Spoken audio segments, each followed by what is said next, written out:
Hey everyone, this is Donald. Just thought I'd take a moment to make a video talking about why I'm an atheist. Now, I'm going to go back a little ways in my history with religion because, like most people in America, churches and religion have been a part of my life pretty much my entire life. So I'm going to go briefly over my history with religion, beginning in when I was about kindergarten age, I would say. I had this babysitter who would take me to church with her on Sundays. The church in question was the Reorganized Church of Jesus Christ of Latter-day Saints, RLDS, now known as Community of Christ. This will come up a little bit later. But like I said, all I remembered about the church was the church seal and the peace seal that they have. Like I said, this will come up a little bit later. But anyways, after my parents divorced, we moved to Shattuck, Oklahoma. Now, while we were in Shattuck, I attended three churches every week: the Seventh Day Adventist, the Southern Baptist, and the Methodist.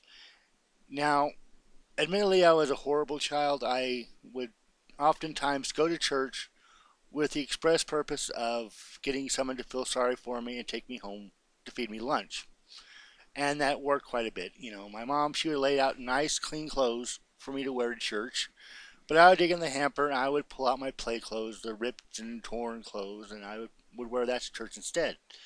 Like I said, so someone would feel sorry for me and take me home and feed me a hot lunch. Because, well, frankly, I spend a lot of time on my own. So I had to figure out stuff for lunch and whatever. That's not important though. Then, a few years later, we moved to Frederick, where I really didn't attend church at all. But I do remember I went to this meeting, and I can't remember which church it was at there in Frederick. But it was one of those presentations about why rock and roll and heavy metal music is of the devil. It was that kind of film. And they played this song on there, "Dear God" by XTC. And the only reason I listened to that song to begin with is because they this presentation was that it was evil, and it's still a favorite song of mine to this day. Um, there was also a scene in there where they're talking about the Iron Maiden case when the kid, committed suicide, and they try to sue Iron Maiden for being the cause of his suicide, and how they had subliminal, messages in their music that can only be heard when played backwards. I can't remember what it's called right now, but that's not important. They also had a scene in there where it was an audio recording of a kid who blew his head off with a gun. And you could hear the gunshot and all that. But that's all that really happened when I was in Frederick. When, a little bit later on, after we left Frederick, now, when it comes to why we left Frederick and all that, I'm not going to go into any real details on. This is an autobiographical thing. This is just talking about my religious part. But suffice to say, a lot of messed up stuff happened, and I ended up becoming a ward of the court of the state of Oklahoma, and would be bounced back and forth between group homes and foster homes and even mental institutions for the next 3 or 4 years. But things were so bad in my life that I decided that I wanted nothing to do with God, with the whole concept, with the whole thing. So I called myself an atheist. Although it would be more fair to say that was actually more of an agnostic than an atheist. But that's another story. Like I said, all the stuff that happened, and I remember when I was in the ward, when I was a ward of the court, that when I was 16, somebody gave me a Bible for my birthday. I mean, seriously, 16 or 17. But seriously, who gives a Bible as a Christmas present to somebody? I mean, I think I kept it. I may still have it somewhere around in my stuff, but But when I was 17, I was in a group home in Oklahoma City that was sort of prepping me to take my GED to earn that, which I did, and to get ready to transition out of the Oklahoma system. So my mom, who was in Pocatello already, she decided to send these Mormon missionaries to speak to me. I remember these young guys showing up. I didn't know anything about them, and they were trying to get me to go to this park to talk to them about Mormonism and the Church of Jesus Christ of Latter-day Saints. I just wasn't interested in doing that. So I kind of blew them off politely and all that. So when I turned 18, literally 1 a.m. on November 29th, 1989, when I turned 18, I hopped on a bus and I boarded and I came to Pocatello, Idaho. Shortly after getting to Idaho, I reread the Book of Mormon. Now, the first time I read it, I sort of read it as kind of a novel, and it's rather boring. It's a boring read if you're looking at it as a work of fiction. But for some reason, I reread the Book of Mormon, and I began to believe in God and all this stuff again. So I met with the missionaries here and was eventually baptized into the Church of Jesus Christ of Latter-day Saints. But I never really attended church that much. And I really wanted to believe. So I asked to be ordained, and I was ordained a priest in the Church of Jesus Christ of Latter-day Saints, the LDS Church. But I still had no desire to go to church and all this. If you've ever attended a ward, especially in an area where there's a lot of LDS people, LDS wards are really large things.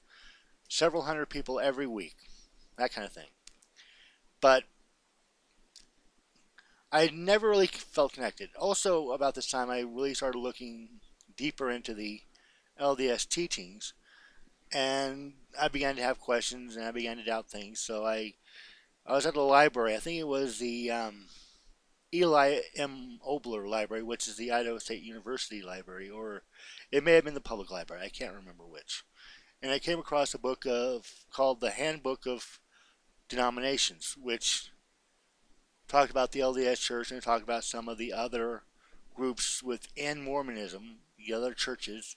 And also came across a book called Divergent Paths of the Restoration by Stephen L. Shields. So I started to write to various groups and, learning more information about these groups. I even met with the two men who are currently the only apostles in the Church of Christ with the Elijah message, which is the Dravezites. These two men, Ernest Fife and James Parker, came to my house, and I talked to them for a while, but I really wasn't all that interested. But around this time, I called out to the local RLDS church, now Community of Christ, and there happened to be some ladies of the church getting ready for a garage sale that they were going to hold there. Sorry. And they put me in touch with Daryl Lawson, who was the pastor at the time, and he came over with his slideshow and all this stuff, and it was really interesting because at this time I really did believe in the Book of Mormon. For a long time, I really believed in the Book of Mormon. And he loaned me his Doctrine and Covenants, and I started reading the sections written by, their prophets, Frederick M. Smith, Joseph Smith III, and all that. And I started attending a couple of meetings there. I can't remember the guy's name now, but he was giving a presentation on the Book of Mormon, which really appealed to me. So eventually I asked to be baptized and was baptized into the RLDS Church, now Community of Christ. So, and I started attending church on a regular basis, every week. I mean, I really religious about all this stuff. Okay, I really believed in the book. It really was a member of the Community of Christ. I really believed in the book, the Community of Christ. So I would do things like attend reunions, which is an annual thing. They have a campground down there in Utah called Red Cliff, and they have this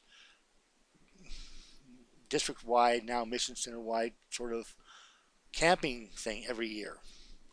Um, Also, I attended a couple of the church's world conferences back in Independence, Missouri. The first one was when Stephen Vesey, the current president of the church, was ordained as president of the church. Then in 2007, I attended another one. I was big on authority, proper authority, and all this stuff. So they passed this thing calling for the presidency to review policies on rebaptism. And I kind of saw where things were going, that they would have this thing called open baptism. And I did, one of my earliest videos is on that topic. So, this about somewhere in there, especially after the 2010 conference, I began doubting, because at the same time all this stuff was going on, okay, I was still investigating, especially Strangitism, which is a church started by James J. Strang and was a direct competitor to Brigham Young's church. But anyways, my beliefs started going more in the direction of non-Trinitarian, monotheistic sort of thinking that is prevalent in the Strangite sort of church. And it seemed to me that I started becoming disappointed with Community of Christ, especially when they did open baptism. So around this time, I've been on watching YouTube videos since 2006, and I came across The Amazing Atheist, and he's a funny guy, so I subscribed to the channel, and he was the first atheist who I subscribed to on YouTube. I also started coming across things like Coast to Coast, this is Bible Answers. I came across Dusty Smith and all these others, and I began to question religion in general, and God, God, especially organized religions. I mean, it seemed to me that organized religion was probably the worst thing. I came to the point where religion was the worst thing that there is. So around 2013, I became an atheist because of all this, all the things that the religion does, mind controlling people, just controlling people in general. And so that's how I became an atheist. By watching other people, learning exactly what the Bible actually teaches and comparing that to what the religion says it teaches, in comparison to what the actual book says it teaches. Well, you know what I'm saying. Just an outright reading of the Bible has led me to this place where I'm an atheist. Here's the thing though. I am a lot happier now than when I was religious. It might have to do something with the fact that I'm getting therapy for the depression I have or whatever. But the world makes more sense without a God to me than it does with a God. Gods have now become sort of a crutch to me. I view it as a crutch that other people have, religious people in particular, to sort of try to make sense of a world that makes sense if you look at it from science. And when you look at it without the blinders of faith, this world makes a lot more sense than it does with the blinder of faith. So I hope this explains some things. If you have some questions, if I missed anything, if I messed anything up, I might have, because my memory is not very good at times. But consider liking this video, consider sharing this video, consider subscribing to this channel. And thank you for listening if you made it this far. And have a good day, everybody. Be awesome, everybody.